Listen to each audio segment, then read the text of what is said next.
आज हम वो मैग्नेटिज्म वाला पार्ट आगे बढ़ाएंगे। देखो बाई चांस से बोर्ड में बना ही हुआ है, यही सवाल आ गया। अल्फा बीटा गामा में रिलेशन है, अल्फा बीटा में रिलेशन। देखो जेई मेन में इनके अटेम्प्ट में यही क्वेश्चन आ गया। उस दिन आप ही देखे याद रखिए, लास्ट में अल्फा बीटा में रिलेशन। अल्फा ये होता है, बीटा ये होता है, और आई ई बराबर होता है आई बी प्लस आई सी। बस केवल और केवल इन तीन चीजों का यूज करके आपको ये कर देना था। आई सी अपॉन आई ई अल्फा है और आई सी अपॉन आई बी बीटा है। आई C I E I B. अच्छा एक चीज समझो कि कैसे करना चाहिए, बताइए। देखो यहाँ से पहले आई सी निकाल लो। आई सी बराबर हो गया आई ई माइनस आई बी। दोनों साइड आई सी से डिवाइड कर दो। मैं ये बनाने की कोशिश कर रहा हूँ। दोनों साइड आई सी से डिवाइड कर दो। I C upon I C 1, I E upon I C, I E upon I C is 1 by alpha minus I B upon I C. अब वो पता नहीं किस तरह आपको ऑप्शन दिया होगा कि ये ऐसा ही तो डायरेक्ट ही ना इस तरह से अल्फा बीटा का दोनों का एक ही अटेम्प्ट था। सेम हुआ, आपसे हुआ, आपसे नहीं, आपका हो गया। चलो कोई नहीं, हो गया नहीं बड़े तो भी है। और एक कम्युनिकेशन पे आ गया एंटीना अंडर रूट 2 वाले से। देखो जेई मेन बड़ा आसान आ रहा है। जैसे कह रहे हैं इस तरह के सीधे सीधे सवाल आ रहे हैं। सारे तो ऐसे नहीं, कुछ थोड़े से टिपिकल भी होंगे। एक्सएल दे दिया, एक्ससी दे दिया, आर दे दिया, पावर फैक्टर पूछ रहे हैं, पावर फैक्टर पूछ रहे हैं, एक्सएल माइनस एक्ससी और आर पावर ट्रायंगल। याद है ना वो चीज़ें? हाँ, तो लगभग ऐसे ही सवाल नीट में आते हैं, कोई डिफरेंस नहीं। तो जो नीट वाले जो स्टूडेंट हैं कम से कम जेई मेन के आपसे पहले 2-3 अटेम्प्ट हो लेंगे और एक बार में 6 पेपर आ रहे हैं। आप इंटीजर टाइम छोड़ के बाकी जो 20-20 सवाल है फिजिक्स और केमिस्ट्री के एक बार देख तो जाना क्या है।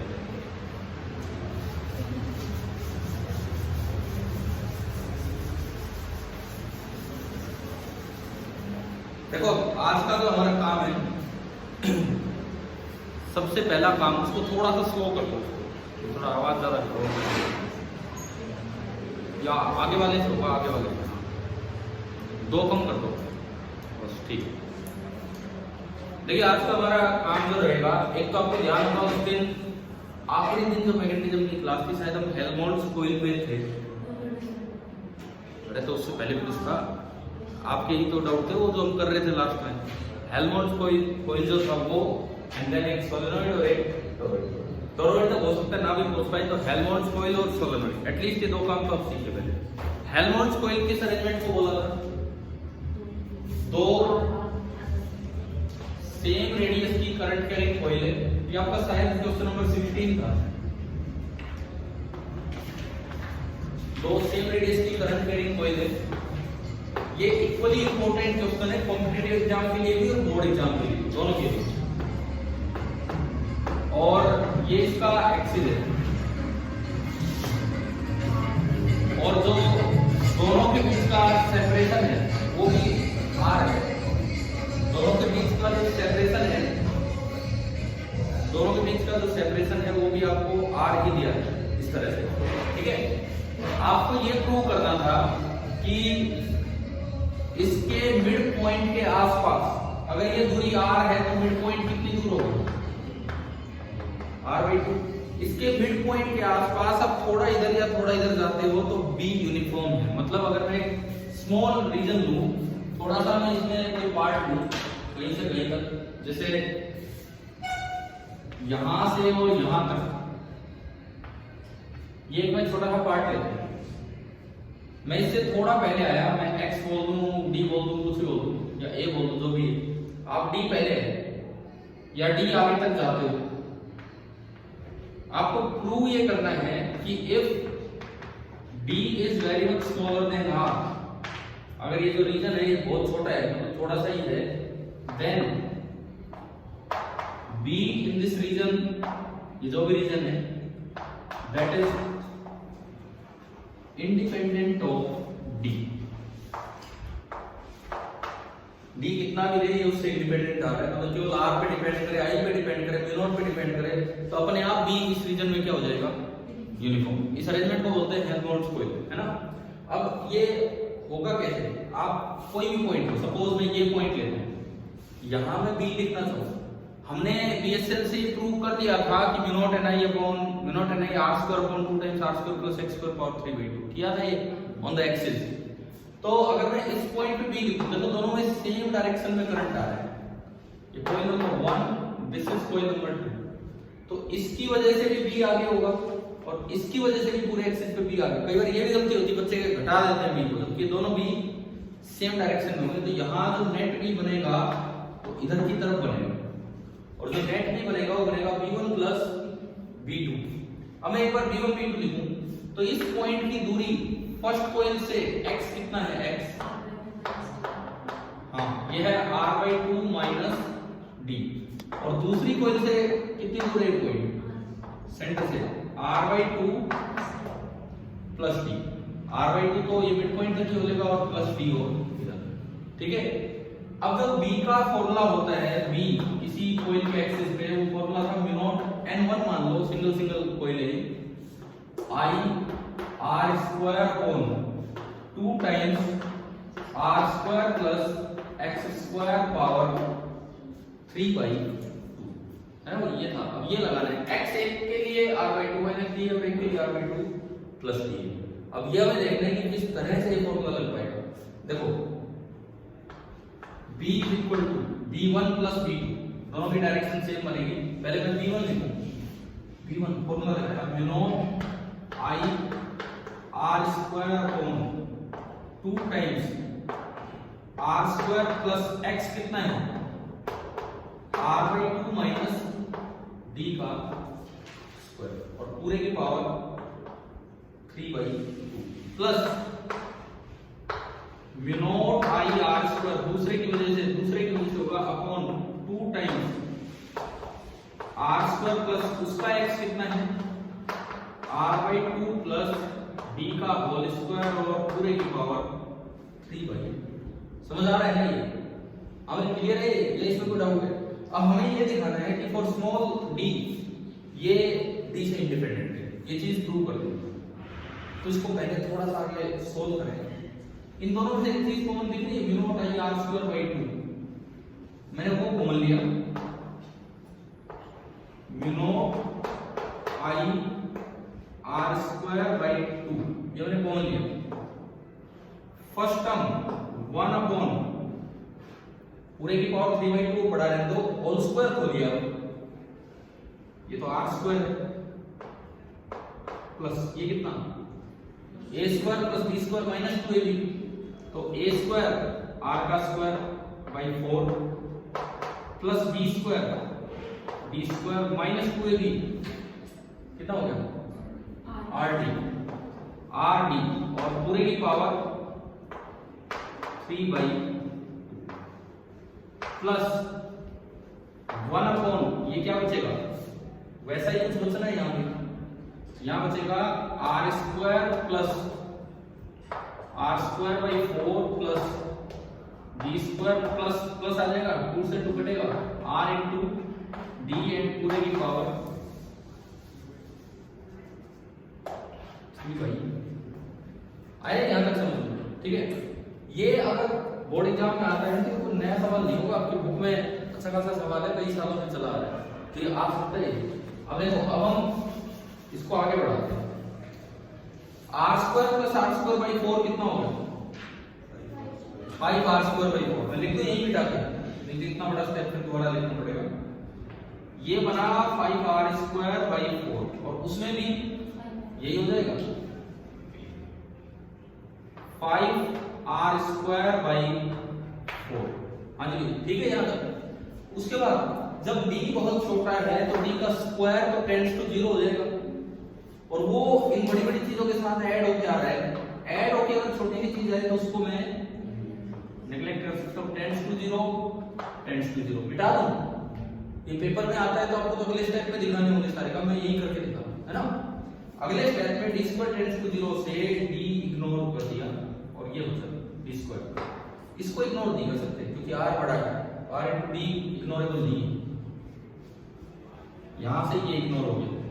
अच्छा इसका ये ध्यान रखो, अगर d स्क्वायर आए तो वो तो टेंड्स टू 0 है, लेकिन d बाई r अगर कहीं आए that is very much smaller than 1, तो हम बाइनोमियल थ्योरम लग जाएगी कि 1 plus x raise to power n is nearly equal to 1 plus nx if x is very small.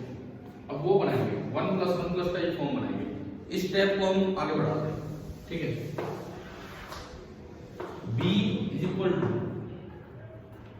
क्या बनेगा, कैसे इसको 1 प्लस या 1 माइनस बनाएंगे, मैं क्या कॉमन लूं इसमें से, सारा मैं कह रहा हूं उस फॉर्म में लाना है 1 plus x raise to power n is nearly equal to 1 plus, तो यहां मुझे 1 चाहिए ना, 1 बनाने के लिए मैं क्या कॉमन लूं यहां से 5r² बाई 4, कॉमन तो तब आएगा जब उसमें भी हो, तो पहले उसमें बना दो 5r² बाई 4। देखो कैसे बनाएंगे, क्या उसमें 5/4 है, नहीं है तो हम बना देंगे, आप 5/4 लिख दीजिए, लेकिन मल्टीप्लाई बाई क्या लिखना पड़ेगा 4/5।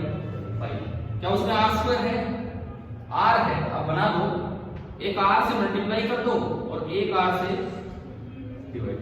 अब बताओ क्या दोनों में 5r² बन गया, ऐसा ही यहां भी बना दो, 5/4 चाहिए, 5/4 बनाया तो साथ में क्या मल्टीप्लाई किया 4/5, और एक r² चाहिए तो r² बनाया तो डिवाइड बाई r। समझ आ गया। अब देखिए, अब इसमें से जो फॉर्म आएगा वो देखते हैं। b इज इक्वल टू ये है mu naught i r²/2, first term में से 5r²/4 बाहर दो तो उसकी पावर कितनी चलेगी 3/2, तो ये बचेगा 1/5r²/4 इसकी पावर 3/2, ठीक है, ये आपने बाहर लिया। इसके अलावा क्या बचा 1 माइनस 4/5 d/r, बस और कुछ नहीं बचा, और पावर कितनी है 3/2। समझ आ रहा है।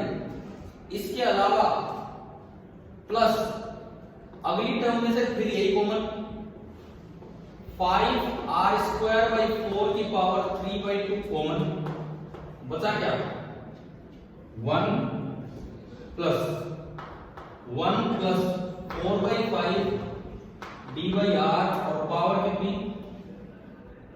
3/2। अब ये समझ आ रहा है, ये ठीक है। देखो आपके अभी आजकल जो चल रहे हैं, अगला अटेम्प्ट फिर आ जाएगा, ये सवाल किसी भी पेपर में आ सकता है, ठीक है, ये हेल्महोल्ट्ज़ कॉइल वाला तो आपको अच्छे से आना चाहिए। क्लियर हो गया यहाँ तक। अब इसमें और इसमें से 5r²/4 की पावर 3/2 बाहर आ रहा है, वो मैंने बाहर निकाला, तो b आपका बना mu naught i r²/2 5r²/4 raise to power 3/2। अच्छा इसको ले जाओ ऊपर, फर्स्ट टर्म बनी 1 minus 4d/5r power -3/2, second term बनी ये ऊपर गया 1 प्लस 4d/5r पावर अगेन -3/2, क्योंकि d/r एक से बहुत छोटा है तो हम बाइनोमियल का यूज करें यहाँ, और ये पावर मल्टीप्लाई करें, ये आपका आया था, तो इसको भी हम सुधारेंगे। b is equal to mu naught i r²/2 5 raise to power 3/2, 5 की पावर 3 कितना होता है 125, और उसकी पावर 1/2 बन गया √100। समझ आ रहा है। r² की पावर 3/2 r³, 4 की पावर 3/2 8, 4 की पावर 3 होती है 64 और उसका √8, वो 8 चला गया ऊपर, है ना भाई। इसको बढ़ाते हैं आगे, ये पावर यहां मल्टीप्लाई होगी तो 1 माइनस प्लस 3/2 मल्टीप्लाई हुआ 3/2, ये प्लस का हो गया, ये मैंने कर दिया 3/2, 2 से टूट गया, 3 2 6 7/5 d/r। अगला देखो प्लस 1, ये माइनस हो जाएगा, अगेन कितना होगा 655d/r। एक बड़ी सफलता तो ये मिली जो प्रूव करना था कि d कैंसिल हो गया, यही तो हमें प्रूव करना था। लेकिन इसका रिजल्ट भी याद रखना चाहिए, वो भी काम आता है डायरेक्ट, क्योंकि बार बार ऑब्जेक्टिव क्वेश्चन में इतना इतना काम करोगे तो हेल्महोल्ट्ज़ कोइल एक इंपॉर्टेंट पार्ट है, डायरेक्ट भी हमें रिजल्ट याद है। अभी देखते हैं क्या होने का। देखिए ये 2 से गया 4, 1 + 1 2, 2 × 4 अगेन 8 म्यूनो आई r² से गया डिवाइड बाई, देखो ये कितना है, √100 कितना होता है 10, √121 11, √144 12। तो किसके 11 के पास है 12 के पास, तो इसको नियरली 11 ही मान लो, नियरली 11। 8/11 डिवाइड करना तो बड़ा आसान है, डिवाइड करना बड़ा आसान है। 0 पॉइंट पहले 7 पे गया, 30 बचा, 2 पे गया 0.72 म्यूनो I/r। आपकी बुक में यही दिया होगा, पीछे एक बार वेरीफाई कर लो।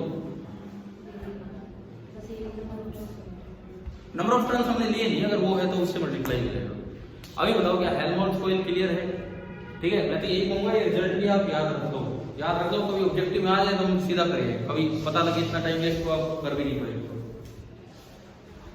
हाँ भाई क्लियर हो गया सभी को? ठीक है, अब मैं ACL को आगे बढ़ाता हूँ, उसकी एप्लीकेशंस को। हमने उस दिन स्ट्रेट वायर वाली ली थी, अब हम लेते हैं सोलेनॉइड वाली एप्लीकेशन। ACL में एक सरफेस थी या जस्ट लूप था? सरफेस थी, ओपन सरफेस, लेकिन काम ओनली क्या आ रहा था, वो बाउंड्रीज की काम है। ठीक है, तो हम सोलेनॉइड वाला काम स्टार्ट करते हैं। बिठा दूंगी ना, हो गया हो गया।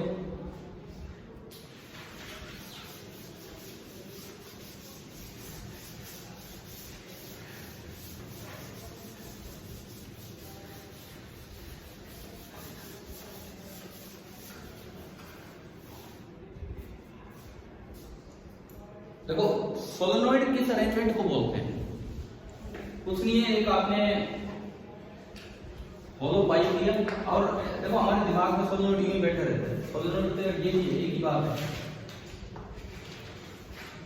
ये आपने होलो पाइप लिया,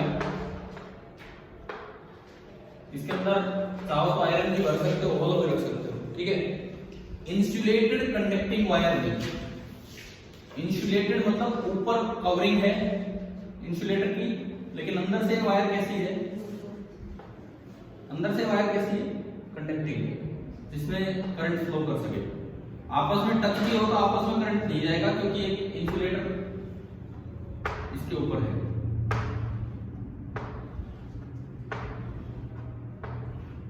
ये कैसे करके आपने इसमें कोई करंट भेजा, ठीक है, सपोज यूं करके आई करंट जा रहा है, और ये जो हम मानते हैं ये कैसे सोलेनॉइड है, लॉन्ग है। ठीक है, अब देखो मान लो हाँ जो एक काम की चीज है एन किसको बोलते हैं हम, number of turns per unit length. अब चलिए हम सोलेनॉइड स्टार्ट करें। मेरा पहला सवाल, सोलेनॉइड के बाहर फील्ड जीरो होता है कि नॉन जीरो?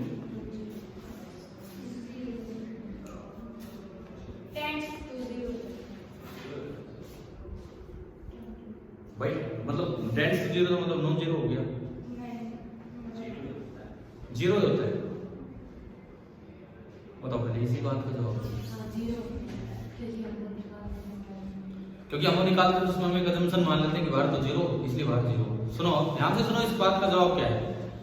अगर फाइनाइट लेंथ का सोलेनॉइड होगा तो कभी भी बाहर फील्ड जीरो नहीं हो सकता, कभी भी जीरो नहीं हो सकता। उसका एक कारण है, मैग्नेटिक फील्ड लाइंस हमेशा क्लोज लूप बनाती है, तो अगर अंदर मैग्नेटिक फील्ड लाइन चलेंगी तो घूम के तो बाहर से आना ही होगा। भाई सोलेनॉइड एक मैग्नेट की तरह काम करता है, अगर उसके अंदर मैग्नेटिक फील्ड लाइन बन रही है तो बाहर मैग्नेट की तरह ही घूम के आना पड़ेगा। तो जब बाहर फील्ड लाइन है तो क्या बाहर फील्ड जीरो हो सकता है? नहीं। लेकिन अगर फील्ड लाइन को एंड ही ना मिले, चलती रहे एंड ही ना मिले तो बाहर निकल ही नहीं पाएगी। ऐसे केस में बाहर फील्ड कितना होगा? जीरो। एंड कब नहीं मिलेगी? जब ये सोलेनॉइड बहुत ही ज्यादा लेंथ का है, इनफाइनाइट। तो एक चीज स्टार्टिंग में आप याद रखना कि बी आउटसाइड की बात कर रहा हूं, is non zero for finite solenoid but B outside is 0 for इसके लिए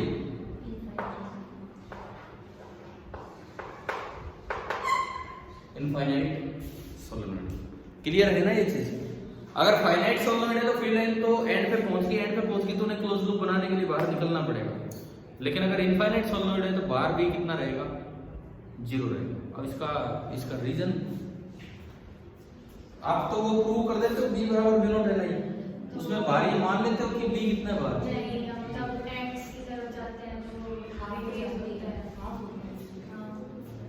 अरे वो मैं यहाँ जा ही नहीं रहा, कहाँ लेके जा रहे हो मुझे? मैं कह रहा हूँ जब अगर आपको याद हो हमने कभी ऐसे करके प्रूव किया होगा तो बाहर तो हम बोल देते हैं 0। उसका क्या एक्सप्लेनेशन? क्योंकि यही आ जाए सवाल में कि prove that the B outside along solenoid is 0।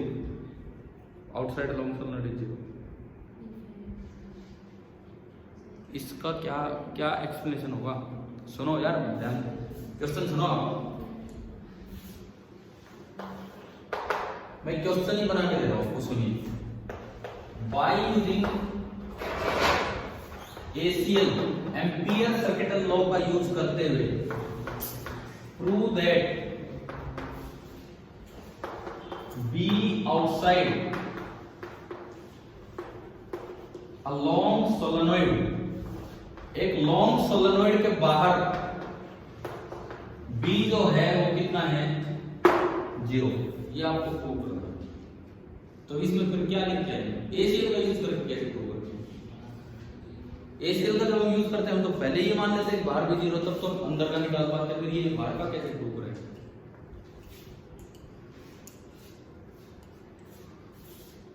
सुनो, तरीका सुनो, यहां मत मानो। ये जो सवाल है उसके लिए, ये जो सवाल आपको दिया गया है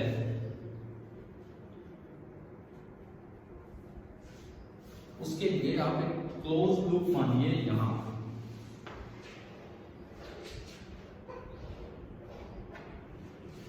ठीक है, एक एंड मैंने इसके एक्सिस से माना R1 दूरी पे और एक एंड इसके एक्सिस से माना कितनी दूर? लॉन्ग सोलेनोइड है, वेरी लॉन्ग सोलेनोइड है, तो इस पूरे पॉइंट पे हर जगह मैं B से मान सकता हूं क्योंकि सारे बराबर ही इसके लिए। तो यहां तो मैंने B मान लिया B1 और यहां मैंने B मान लिया कितना? B2। ठीक है, जो हमारी डायरेक्शन है वो हम फील्ड लाइंस के अकॉर्डिंग बनाते हैं। देखिए अगर करंट यूं घूम रहे हैं, करंट इन सभी में यूं घूम रहे हैं इस तरह से, तो यूं करंट घूमेगा तो इसके अंदर तो फील्ड यूं बनेगा और उसको बाहर घूम के आना है तो यूं उल्टा आना पड़ेगा। समझ गए? तो मतलब जो हमने अपना सिंपल सा लॉजिक लगाया उसके अकॉर्डिंग B अंदर यूं होना चाहिए तो उसको बाहर से यूं आना पड़ेगा यूं। इसका मतलब इस पूरे इस पे तो B इधर है D1 और इस पूरे इस पे B इधर है कितना? B। समझ आ रही है? ठीक है, पूरी वायर पे सेम मान सकते हैं। अब इस लूप में घूमने तक सर्कुलेशन की डायरेक्शन देनी होगी, direction of traversing the loop देते थे हम। कोई भी डायरेक्शन मान लो, क्योंकि क्या इसके अंदर कोई करंट आ रहा है कि जा रहा है? क्या है? कोई है क्या करंट? करंट तो सारा यहां घूम रहा है। आई इनसाइड कितना? आई एनक्लोज 0, कोई फर्क नहीं पड़ रहा। कोई भी डायरेक्शन दे दो, कोई भी डायरेक्शन। सपोज मैंने इस लूप को ट्रैवर्स करने की ये डायरेक्शन दी, this is our Amperian loop. अब मैंने इसमें ओपन सरफेस नहीं लिखा, इसका एक रीजन है। आप नीचे इसमें मटका सा बना दो, क्या कोई करंट पास होना उसमें से? नहीं होना। तो इस एम्पिरियल लूप में से आई एनक्लोज कितना होगा? 0। लेकिन अब सर्कुलेशन लिखते हैं, bye ACL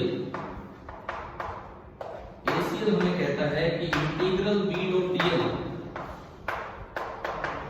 that is equal to mu naught into I n। यही होता है ACL। इसके 4 पार्ट बना लो, A B C D, 1 2 3 और 4, चारों पे B डॉट dl करते हैं, उसको जोड़ देंगे। पहले इस लेंथ पे आप सपोज ये लेंथ है L, सपोज ये लेंथ है b, मैंने तो लेंथ मान ली, लेंथ और ब्रेड्थ।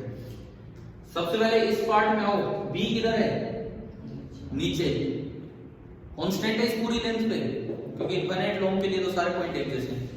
और एल वेक्टर भी किधर है इसका, नीचे। तो जब इंटीग्रल b डॉट dl इस पे इस पार्ट पे करोगे आएगा b1 into l into cos 0, वो इंटीग्रल dl l हो जाएगा, यानी कि कितना आया फर्स्ट लेंथ पे b1 into l, सेकंड पे आएगा 0। क्यों, जो फील्ड लाइन आ रही है तो ऐसे आ रही है, और dl जो है वो आगे है, b इधर है, b dot dl 0 cos 90। Third में देखो फील्ड लाइन इधर है जबकि dl ऊपर जा रहा है, तो b2 into l into cos 180 कितना बना, minus b2l। And fourth one again 0, और i एनक्लोज भी कितना था 0। इधर तो कोई करंट ही नहीं है, करंट तो सारे इधर है, इधर तो कोई करंट ही नहीं है, तो i एनक्लोज कितना है 0। तो बताओ आपकी क्या है, क्या आया यहां से equation, b1 is equal to b2।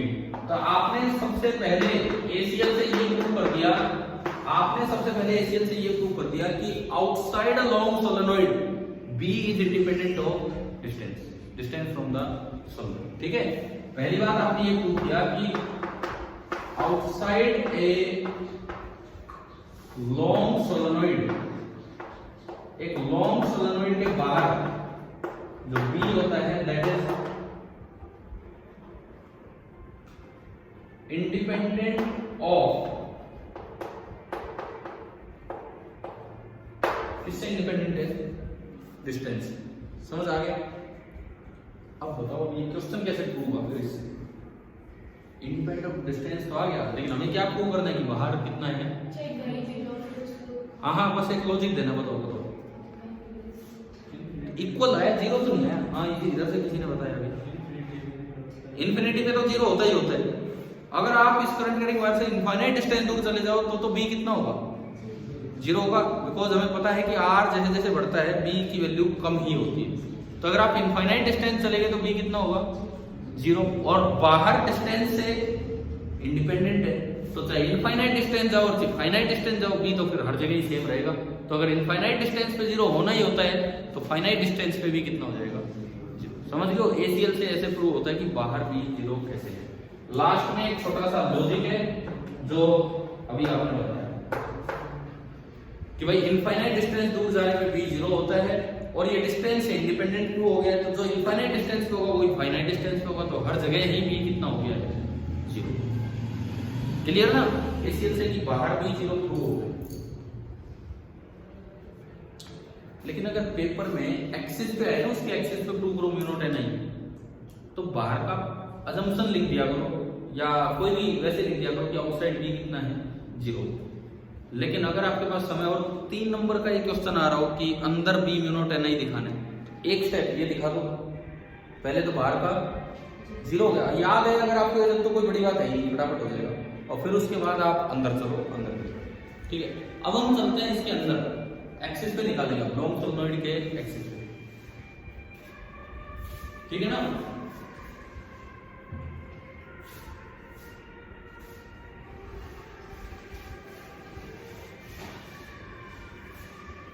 ये आपने मतलब कर रखा था कि नहीं कर रखा था, बाहर भी 0 कैसे होता है, किया हुआ है। ठीक है, ये अभी तक वैसे आया नहीं बोर्ड पेपर में, लेकिन आ सकता है इस तरह से बाहर भी 0 होता है।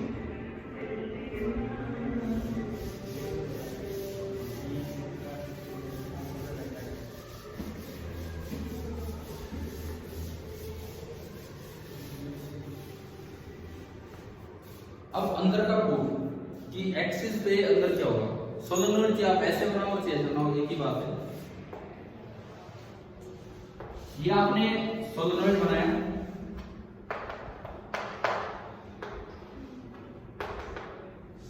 और इसमें उसी तरह से कई वायर बना दी, number of turns per unit length आपने n मान लिया।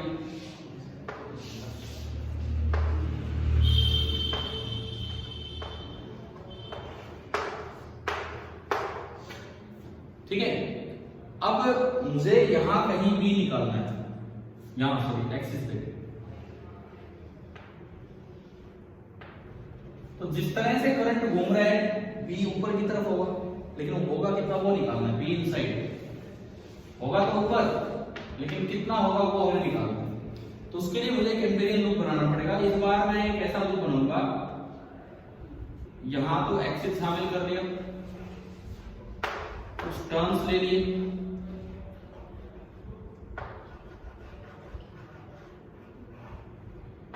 ये मैंने कुछ टर्म्स इसके अंदर से ले लिए इस तरह से, ये यूं, समझ गए हो। एक लूप बनाया जिसकी लेंथ मैंने मान ली कितनी है, एल, और ब्रेड चाहे भी बोल दो उसी तरह से, ठीक है। ए बी सी डी, फिर दोबारा से लूप को सर्कुलेशन देना है। कैसे ट्रैवर्सिंग की डायरेक्शन। आप ये देखो लूप के अंदर करंट अंदर जा रहा है, लूप में से करंट अंदर जा रहा है कि बाहर आ रहा है, अंदर जा रहा है। ये करंट यूं आके, तो आप इनको ना क्रॉस से दिखा दो, ये क्रॉस क्रॉस क्रॉस क्रॉस, ये करंट अंदर जा रहा है और ये यहां से बाहर आ रहा है, ये हमारे काम के लिए। तो अगर करंट अंदर जा रहा है और मैं उसको पॉजिटिव करंट बनाना चाहूं तो मुझे सर्कुलेशन या ट्रैवर्सिंग की डायरेक्शन क्या देनी चाहिए, यूं देंगे तभी तो अंदर वाला करंट पॉजिटिव होगा। अगर यूं देते हैं तो बाहर की डायरेक्शन पॉजिटिव होगी जबकि करंट सारा अंदर, ठीक है। तो हम यूं दें direction of traversing the loop, direction of traversing the loop यूं अगर दिए हैं तो नाम भी मुझे ठीक कर लेना चाहिए। ये ए बोला है, ये बी हो गया, ये सी हो गया और ये डी, इस तरह से देना है, ठीक है। क्लियर हो गया ये सभी को यहां तक। अब मैं इसमें लगाऊं एसीएल। एसीएल हमारा है integral B dot DL, that is equal to mu naught into I enclose या आई इन, जैसे भी आप लिखते हो। अब इंटीग्रल बी डॉट डीएल ढंग से कुछ पार्ट्स में ब्रेक करते हुए हम लगाएंगे। ए बी में देखो पहले भाई, ए बी के एक पार्ट में तो बी ऊपर है और डीएल आगे, एंगल कितना हो गया, तो बी डॉट डीएल इस पार्ट में 0, और बाहर तो अभी हमने प्रूव किया बी है ही, इसलिए बी डॉट डीएल यहां भी 0, यहां भी बी डॉट डीएल 0, यहां भी 0, क्योंकि बाहर तो बी ही नहीं, समझ गए हो।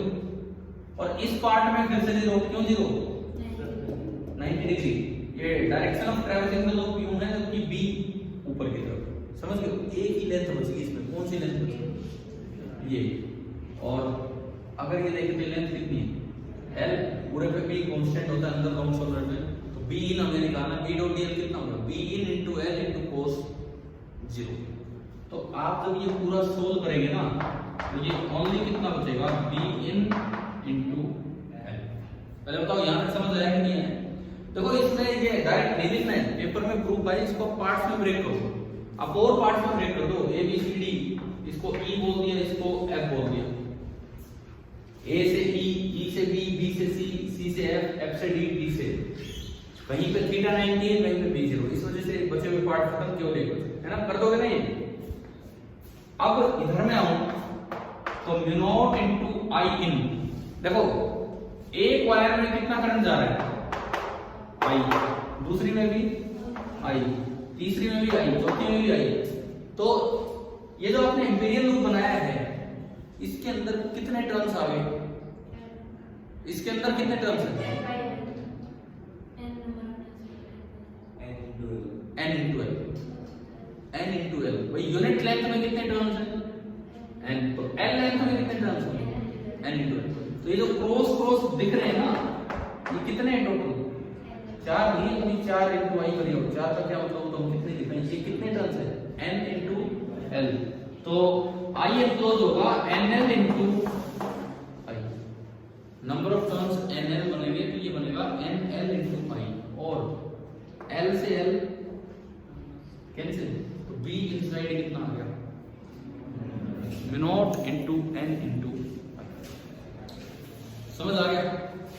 और अगर थोड़ा सा फाइनाइट सोलेनोइड आपको दिख जाए, मतलब उसके एंड पे अगर आप पहुंचने लायक हो जाओ तो वहां भी हाफ हो जाता है, बिल्कुल एंड पे अगर आपको एक एंड नजर आ जाए और वहां आपको लिखना हो भी, तो वहां कितना होता है, mu naught n i by 2।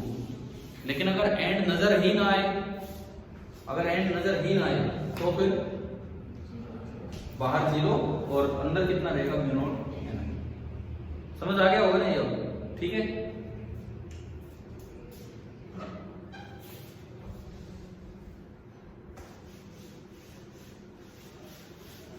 Finite solenoid हम नहीं पढ़ रहे हैं, पढ़ाने को वो भी होता है, वो बीएसएल से होता है, फाइनाइट एसीएल से नहीं निकलता है। लेकिन वो भाई आपके इस वाले पेपर में तो आने नहीं, बोर्ड में तो फाइनाइट में, तो इसलिए हम इनफाइनाइट का ही देख रहे हैं। क्या इनफाइनाइट सोलेनोइड पूरा समझ आ गया है? बाहर 0 हमने प्रूव किया यूजिंग एसीएल और अंदर mu naught N I prove किया यूजिंग एसीएल।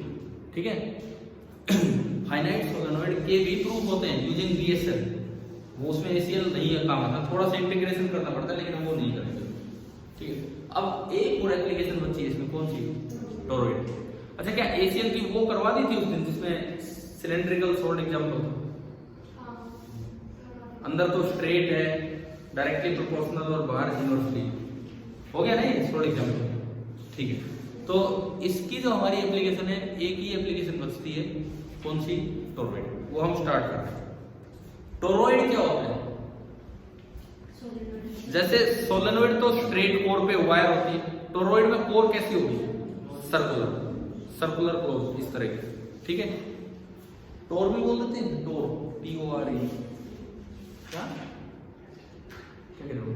टोर अगर वर्ड आएगा TORE, टोर का मतलब भी टोरॉइड ही होता है। ठीक है। देखिए इस तरह की कोई कोर है,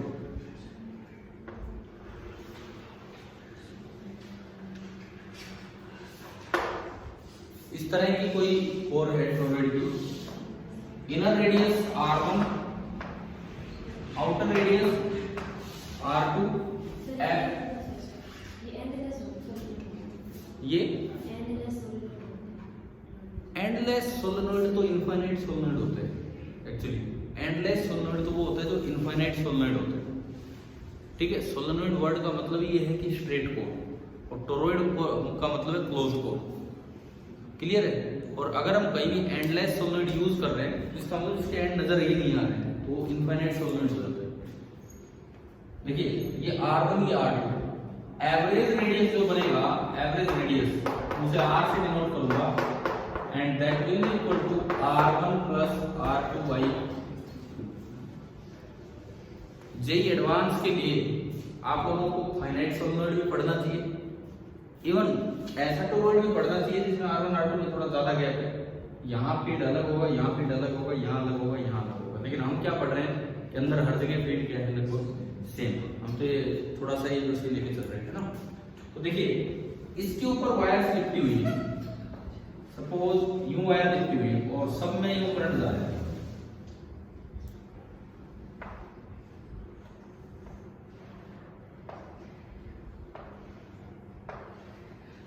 ये बन जाएंगे सारे पे, समझ गए? ये इस तरह से लिपटी रहेगी और लास्ट में ये यहाँ निकलेगी। अब ये बताओ, ये मैं पूरा नहीं बना रहा हूँ, इस तरह से बनेगी। मैं क्रॉस और डॉट लगा देता हूँ। करंट अगर यूं है तो यहाँ से तो एंटर कर रहा है, यहाँ से बाहर निकल रहा है, फिर यहाँ से एंटर कर रहा है, यहाँ से बाहर निकल रहा है। ऊपर जितने भी होंगे क्रॉस होंगे और नीचे जितने भी होंगे वो डॉट। और इस पूरी कोर पे मैंने मारा, वही माना कि number of turns per unit length, number of turns per unit length पिछली बार की तरह ही मैं क्या कहते चल रहा हूं, n। तो अगर total number of turns n है, total number of turns n है, तो स्मॉल n हो जाएगा कैपिटल N अपॉन 2 पाई एवरेज रेडियस। यो कैपिटल N अपॉन 2 पाई एवरेज रेडियस। ठीक है। अब देखो इसमें, इसके बाद किस तरह से प्रूव करें?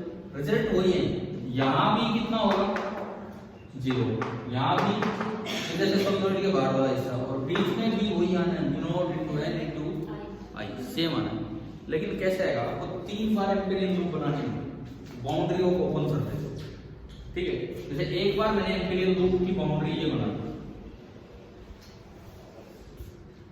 और जो मटका है वो नीचे की तरफ, वो हम दिखा नहीं, ओपन सरफेस इसके नीचे, समझ गए हो?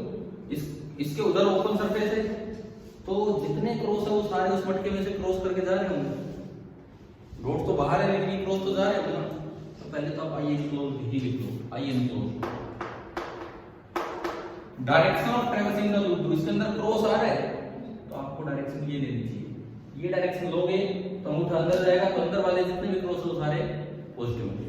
अगर यहाँ डॉट होते तो आपको डायरेक्शन ये लेनी चाहिए, समझ गए? तो direction of traversing the loop मुझे मिल गई है, लिख दे भी देना चाहिए कि ये हमने direction of traversing the loop बनाई। ठीक है, अब आई एनक्लोज कितना होगा पहले ये बताओ। हर टर्न में आई करंट जा रहा है, हर टर्न में आई करंट जा रहा है, कितने टर्न्स इसको क्रॉस करके एंटर कर रहे हैं? एनी बोल दो मुझे, टोटल नंबर ऑफ टर्न्स कितने? n। तो आई एनक्लोज हो गया कैपिटल N इनटू आई। समझ आया ना? ये टोटल नंबर ऑफ टर्न्स है वो सारे के सारे यहां से क्रॉस करके जा रहे हैं अंदर की तरफ, तो आई एनक्लोज जो हो जाएगा वो आपका सिंपली क्या हो गया? n into I. क्लियर है? ठीक है, उसके बाद फिर से वही लगाओ, integral v dot dl mu naught into I enclose. ये क्या होगा? ये देखो इस पूरे में जैसे यूं करंट है तो b इधर होगा, यूं करंट है तो b इधर होगा, तो हर जगह b और dl एक दूसरे के टेंजेंशियल हो रहे हैं, तो b और dl के बीच का एंगल 0 डिग्री। तो ये तो पूरा जब आप खोलोगे तो अंदर बनेगा integral v in into dl cos 0। v in constant अंदर हर जगह बाहर निकलेगा, और इंटीग्रल dl 2 पाई r। तो अगर मैं इसको खोलूं तो बनेगा v इन और इनटू क्या 2 पाई r बराबर mu naught into I N को लेना ही। समझ आए? इस 2 पाई r को नीचे उठा ले जाओ, 2 पाई r को आप नीचे उठा ले जाओ, तो n upon 2 pi r small n, और ये वही फॉर्मूला आ गया v equal to mu naught into n into i। समझ आए? वही सेम फॉर्मूला आ गया v equal to mu naught into small n into i। Clear है ना? अब यहां भी 0 क्यों है और बाहर भी 0 क्यों है? इसका कारण भी बड़ा आसान है। आप अगर यहां ऐसा ही लूप बनाएंगे तो ये तो बाई सिमेट्री वही होना है। अगर मान लो आपने r डिस्टेंस दूर ये लूप बनाया, इस कैपिटल R की जगह स्मॉल r आ जाएगा, तो यहां तो ये है ना v * 2 पाई r, लेकिन क्या इसके अंदर कोई करंट आ रहा है क्रॉस हेड हो? नहीं आ रहा है, तो i इन 0 होगा और उससे b 0। फिर जब आप बाहर लूप बनाएंगे उसमें क्यों 0 होगा? उसमें तो है करंट नहीं, उसमें तो है करंट। अगर आप बाहर ये v * 2 पाई r करें r डिस्टेंस दूर आके, अब i इन तो 0 क्यों होगा? हाँ, आपने ये डायरेक्शन ले ली तो जितने क्रॉस है उतने ही, तो ये ni तो पॉजिटिव कि आपकी डायरेक्शन में, और ये ni नेगेटिव, तो i एनक्लोज बन जाएगा ni माइनस ni। कितना हो गया? 0। तो अगर आपके एग्जाम में टोरॉइड का प्रूफ आता है तो आप तीनों करके दिखाएं। ठीक है, एसीएल तो होगी सारी एप्लीकेशंस जो हमारे सीबीएसई के अकॉर्डिंग है, सब एक बार बुक दिखाने का।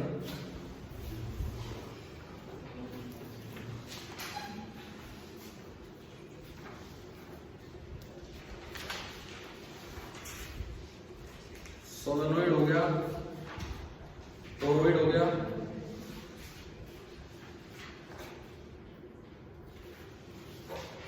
इसके बाद स्टार्ट होता है force between two parallel currents. ये है नेक्स्ट टॉपिक हमारा। अच्छा, वो मैंने एक सिंगल वायर पे फोर्स तो प्रूव करवा दिया था उस दिन आईएल में, कोई डायरेक्शन मान के L * L के जो भी थे ना, करवा दिया होगा। Solan force between two parallel currents the ampere, एक तो ये है torque on magnetic loop, circular current है, ठीक है, और मूविंग कॉइल गैल्वेनोमीटर। आते मैं एक बार कुछ क्वेश्चंस पे चलता हूँ एक्सरसाइज की तरफ, इन पे बेस्ड क्या है। जैसे टोरॉइड पे आपका 17th क्वेश्चन है, एक बार देखो एक्सरसाइज का 17th क्वेश्चन देखिए। लो आप भी चाहिए इसमें देखो, एक्सरसाइज का 17th क्वेश्चन देखिए, टोरॉइड वाला। भाई किताब नहीं आ कोई नहीं है, इसमें ध्यान दे दो क्या है क्या नहीं, और देख लो एक्सरसाइज का 17th क्वेश्चन। टोरॉइड दे रखा उसमें, टोटल नंबर ऑफ टर्न्स कितने हैं? 3500 टर्न है। अब ये बताओ इनर और आउटर रेडियस कितना कितना है? 25 और 26, तो एवरेज रेडियस कितना होगा? 25.5 सेंटीमीटर। आपको बी बताना है। कहाँ कहाँ? पहले पार्ट में कहाँ पूछे? आउटसाइड मतलब यहाँ तो डायरेक्ट आंसर है, कितना होगा? 0। सेकंड पार्ट में कहाँ पूछे? इनसाइड द कोर मतलब ये बीच में मिनोट है ना ये। और एन कैसे निकालेंगे? 3500 बटे 2 पाई 25.5, वो सेंटीमीटर में को मीटर में कन्वर्ट करके, है ना। तीसरे में कहाँ पूछा है? Empty space surrounded by the core. कौन सा इलाका है? ये this is the empty space surrounded by the core. तो यहाँ भी कितना हो जाएगा? डायरेक्ट हो जाएगा ये, ठीक है। ये तो इस तरह से हो जाएगा। और एक बार फिर से देखो ये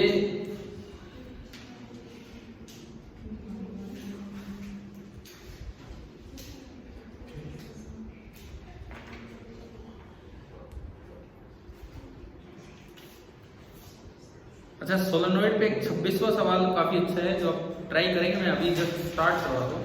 26वां सवाल पहले नहीं दिया होगा शायद, ये दिया था, नहीं दिया था पहले। एक सोलेनोइड है, 60 सेंटीमीटर लॉन्ग है, रेडियस 4 सेंटीमीटर है, 3 layers of winding 300 turns each. इसका क्या मतलब है? उसके ऊपर 3 लेयर है, 300 टर्न्स है रेगुलर, तो टोटल नंबर ऑफ टर्न्स कितने होंगे? बस ये मतलब है। 3 अलग अलग लेयर बता रखी है, तो आपको ये देखना है कि टोटल नंबर ऑफ टर्न्स कितने हो गए? 900, ठीक है। बाकी लेंथ आपको अलग से दे रखी है 60 सेंटीमीटर, तो स्मॉल एन आ जाएगा यहाँ से। Small N total number of turns upon L, ठीक है। आगे देखो, 2 centimetre long wire of mass 2.5 gram 2.5 gram lies inside the solenoid near its centre, normal to the axis. Both the wire and axis of the solenoid are in horizontal plane. The wire is connected through 2 leads parallel to the axis of the solenoid to an external battery which supplies a current of 6 ampere in the wire. What value of current in the winding of solenoid can support the weight of the wire? लो, ये वैसे अच्छा सवाल है ये। पहली बात तो diagram समझ आए कि क्या था। डायग्राम समझ आए सबसे पहले। क्या समझ आ रहा है क्या? कर दोगे? कर दिया? पहले कर दिया, ठीक है। तो ठीक है, अगर कर दिया है तो ठीक है, नहीं हुआ है तो फिर आप नेक्स्ट टाइम पूछना ही, तो है ना। अब जो इसमें अगला जो काम है मैं उस पर चलता हूँ, ये आप ट्राई करना जरूरी वाला। वो है एक बड़ा इंपॉर्टेंट टॉपिक बोर्ड एग्जाम के लिए, force between 2 parallel current carrying wire. Board में काफी चांसेस होते हैं उस टॉपिक के आने का, तो हम ये वाला देखते हैं, force between 2 parallel current carrying wire.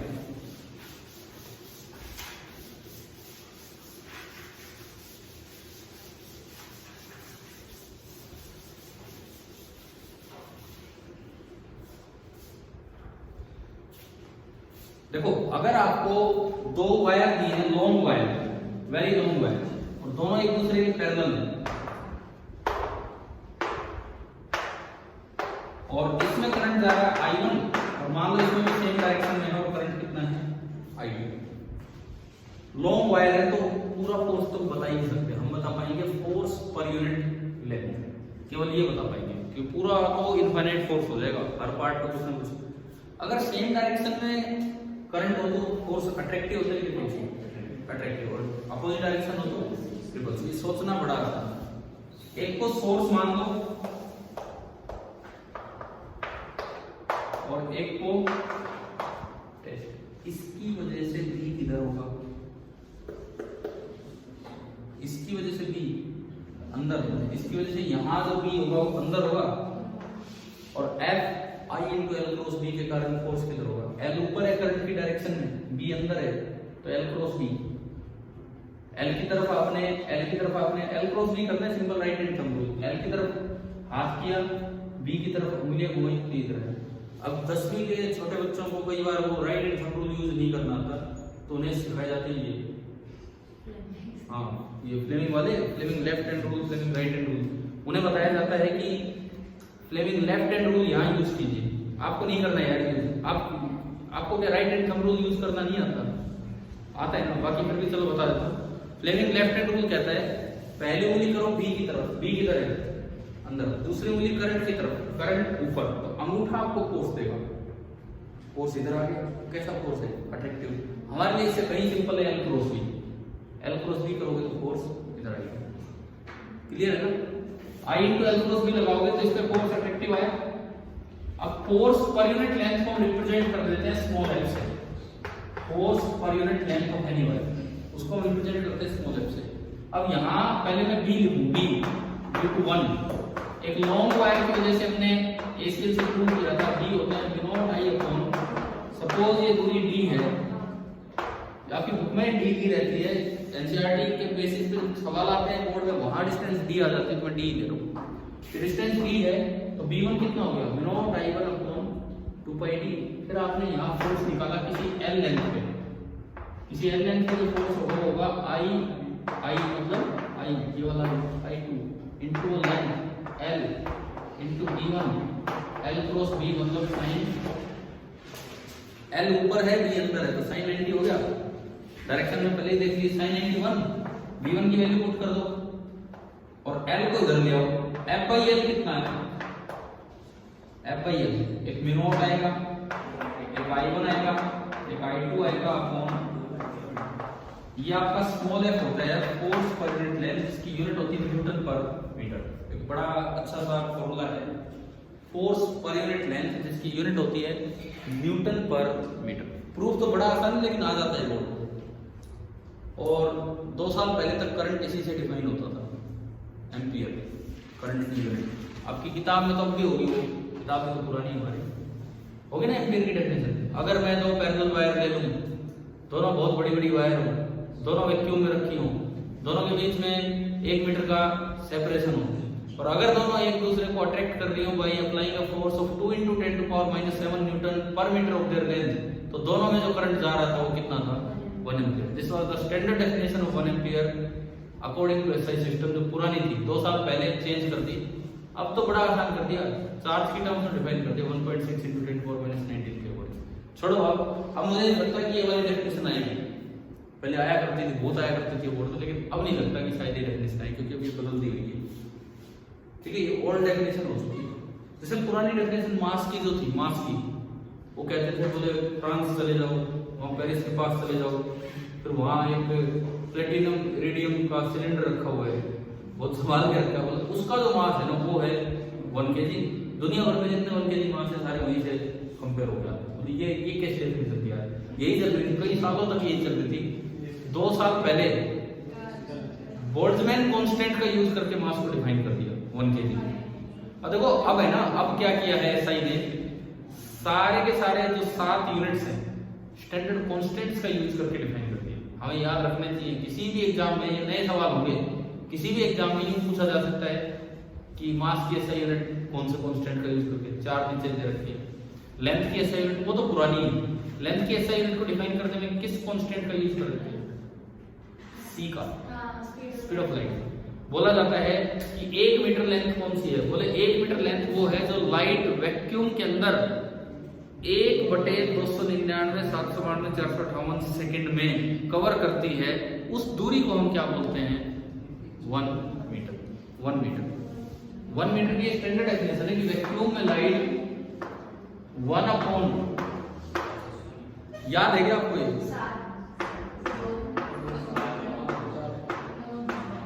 इतने सेकंड में लाइट वैक्यूम में जो डिस्टेंस कवर करती है that is exactly 1 metre. Using C इसको डिफाइन कर दिया गया। तो अब तो एसआई ने बड़े चेंजेस कर दिए और मैं ये कहूंगा आपको याद करके जाने चाहिए। पता नहीं कौन से एग्जाम में, बोर्ड में आए ना आए, किसी भी एग्जाम में वो चीजें पूछी जा सकती है इस तरह से। अच्छा और सुनो, इस पे और क्या आ सकता है, इधर सुनिए। आपसे पूछ लें कि भाई बताओ आप बताइए D का ग्राफ, F का ग्राफ D के साथ, if I1 I2 is a positive constant, if I1 I2 is a positive constant then F का ग्राफ D के साथ ऐसे। अगर I1 I2 पॉजिटिव है तो मतलब I1 भी पॉजिटिव है I2 भी पॉजिटिव है, या I1 भी नेगेटिव I2 भी नेगेटिव, मतलब दोनों की डायरेक्शन सेम होगी तो फोर्स कैसा होगा, अट्रैक्टिव। अगर आपके पास 2 ऑप्शंस हो, ऑप्शन 2 दे रखे हो, ऊपर भी ग्राफ नीचे भी, हमेशा repulsive force is considered as positive and attractive force is considered as negative in the graph. अगर यहीं पे दिया होता, अगर इसी में दिया होता I1 I2 एक नेगेटिव कांस्टेंट है तो ये ग्राफ कैसा था? अगर I1 I2 एक कांस्टेंट है, अगर I1 I2 एक कांस्टेंट है, बाकी सब कांस्टेंट है तो F इनवर्सली प्रोपोर्शनल है D के। लेकिन I1 I2 अगर नेगेटिव कांस्टेंट है मतलब दोनों की डायरेक्शन अपोजिट है, अपोजिट डायरेक्शन में वो क्या करेंगे? रिपेल करने वाले फोर्सेस को पॉजिटिव लिया जाता है। तो उस केस में F का ग्राफ ऐसे चलता अगर I1 I2 एक नेगेटिव कांस्टेंट है तो। यार छोटी छोटी बातों का ध्यान रखना है ना। चलो ये बताओ I1 I2 के साथ F का ग्राफ अगर D एक कांस्टेंट है, अगर D एक कांस्टेंट है तो I1 I2 के साथ F का ग्राफ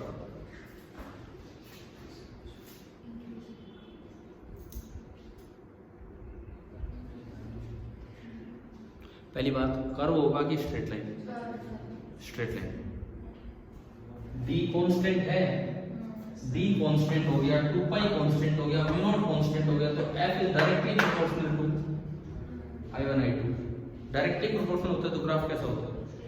स्ट्रेट लाइन। अब कैसी स्ट्रेट लाइन, किधर किधर बनेगी?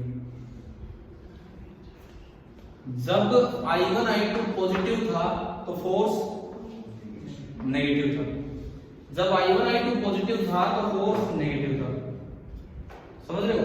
और जब I1 I2 नेगेटिव था तो फोर्स पॉजिटिव था। तो मेरी स्ट्रेट लाइन ऐसे है। समझ आ गया? ठीक है। ये जो मैंने 3 ग्राफ लिए ना, ये कभी पता नहीं 3-4 साल पहले, कितने साल पहले की बात है, सीबीएसई ने जो बोर्ड के लिए एक सैंपल पेपर जो आपको 20 साल दिया था हमने, उसमें ये डाला हुआ था।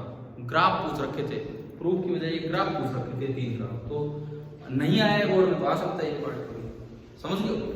सैंपल पेपर में ये आया था, ये 3 ग्राफ बना और बड़ा क्लियर था कि साइन कन्वेंशन को फॉलो करना है। तो साइन कन्वेंशन यही होता है कि अट्रैक्टिव फोर्स नेगेटिव दिखाते हैं और रिपल्सिव फोर्स पॉजिटिव ही हम शो करते हैं। ठीक है। इसे मान लो कभी कभी यूं आ जाए कि जैसे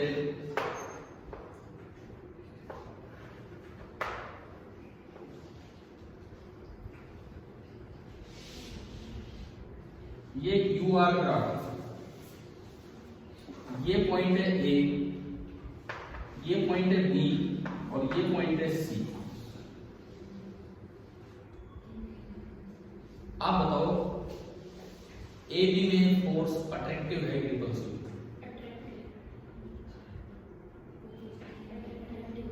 इसकी स्लोप क्या है? नेगेटिव। और F होता है -du/dr और स्लोप नेगेटिव और एक और माइनस बाहर लगा तो F क्या होगा? पॉजिटिव। और पॉजिटिव फोर्स कैसा होता है? रिपल्सिव। इधर फोर्स कैसा है? अट्रैक्टिव, क्योंकि इसकी स्लोप पॉजिटिव है तो F नेगेटिव हो गया तो ये फोर्स अट्रैक्टिव। और यहां फोर्स कितना है? 0, क्योंकि यहां du/dr कितना है? 0। समझ गए हो ना ये चीज? अगर मान लो इसकी बजाय ये ग्राफ ये होगा,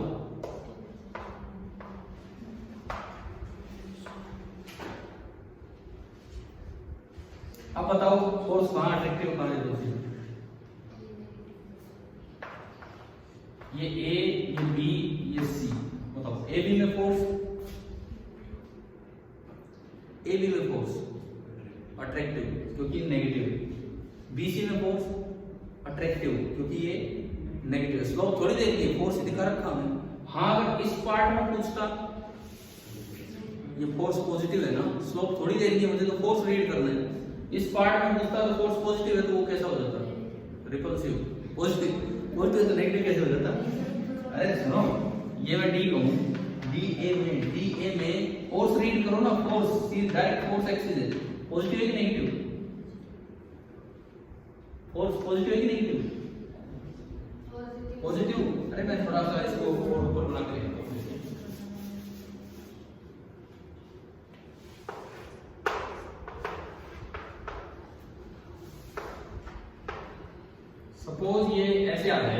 फोर्स का ग्राफ। आपको ये पॉइंट ए है, ये बी है, ये सी है और ये डी है। पहली बात, फोर्स जीरो किस जगह है? ए बी सी डी में सी पे। क्यों? क्योंकि वहां पे तो फोर्स नेगेटिव दिखा रखा है मुझे। अरे पोटेंशियल एनर्जी कहाँ है? क्या है ये फोर्स? मुझे बताओ, A B slope, force graph की स्लोप क्या देती है? मुझे कुछ नहीं देती। मुझे बताओ इसमें फोर्स जीरो कहाँ है एबीसीडी में से?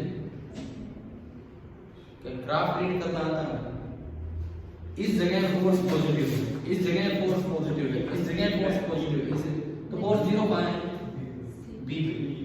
फोर्स जीरो कहाँ है? बी पे। फोर्स रिपल्सिव कहाँ है? ए बी में, जहां पे फोर्स पॉजिटिव है। फोर्स अट्रैक्टिव कहाँ है? इससे सारा बी सी डी जो भी है, यहाँ पे फोर्स नेगेटिव है। क्या यहाँ फोर्स जीरो है? यहाँ तो फोर्स नेगेटिव, मतलब मैक्सिमम अट्रैक्टिव। ये ग्राफ कहता है कि फोर्स जीरो कहाँ था? बी पे। ये ग्राफ कहता है फोर्स जीरो कहाँ है? इस बी पे। ठीक है, ये ग्राफ कह रहा है कि फोर्स ए बी में रिपल्सिव था। अभी बताया ना स्लोप नेगेटिव। अरे तो नेगेटिव था तो माइनस यहाँ भी तो लगता है। तो ए बी में क्या था वो फोर्स? रिपल्सिव। इसमें भी ए बी में रिपल्सिव है, क्योंकि इसमें फोर्स ही डायरेक्ट क्या है? पॉजिटिव। मुझे इसमें कोई ग्राफ स्लोप से रीड नहीं करना। अब देखो, मैं इन दोनों ग्राफ को इकट्ठा बना के दिखाता हूँ आपको। इधर देखिए, अगर आपको पोटेंशियल एनर्जी का ग्राफ विद आर ऐसा दे रखा हो, ऐसा, तो जो फोर्स का ग्राफ बनेगा विद आर, जहां ये पॉइंट है वहां पे तो फोर्स कितना हो जाएगा? जीरो। इससे ऊपर ये फोर्स इधर ही रहेगा और इसके बाद ये फोर्स जाके नहीं आएगा। अब देखो,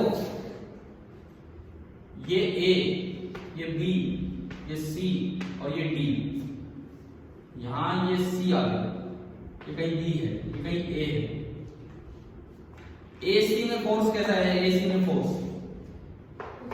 पॉजिटिव, रिपल्सिव। ये आप यहां से भी चेक कर सकते हो। ए सी की स्लोप नेगेटिव है, स्लोप नेगेटिव है तो D by D R negative है, तो एफ होता है minus D by D are. F क्या हो गया? पॉजिटिव। और फोर्स पॉजिटिव मतलब, फोर्स पॉजिटिव मतलब स्लोप में नहीं कर रहे, स्लोप में आगे सुनो। फोर्स पॉजिटिव का मतलब क्या है? वो रिपल्सिव। अच्छा इधर आओ, सी से आगे मैं डी तक गया, फोर्स नेगेटिव है, तो कैसा फोर्स है? अट्रैक्टिव। इधर आओ, सी डी में स्लोप पॉजिटिव तो minus D by D R, negative. D by D R positive तो minus D by D R negative, तो फोर्स कैसा है? अट्रैक्टिव। यहाँ पे अट्रैक्टिव। सी पे यहाँ डायरेक्ट फोर्स जीरो दिख रहा है, यहाँ स्लोप जीरो दिख रही है। बात तो एक ही, समझ गए हो ना कैसे क्या होता है? बताओ, यहाँ का टॉपिक यहाँ तक आया समझ? ठीक है, इससे आगे हम फिर कल कंटिन्यू करेंगे। और कल एक और चीज, 6 बजे करने क्लास स्टार्ट, क्या किसी का कोई ट्यूशन नहीं? हाँ, अरे 6:15 की बजाय 6, क्योंकि इनका मैक्सिमम 6 बजे फिनिश हो जाता है, तब मैं पूछ रहा हूँ 15 मिनट में घूमते रहते। आपका किसी का कोई और कहीं कुछ है तो नहीं है सब? तो भाई कल 6 बजे है क्लास, ठीक है? Thank you. 6 से 7।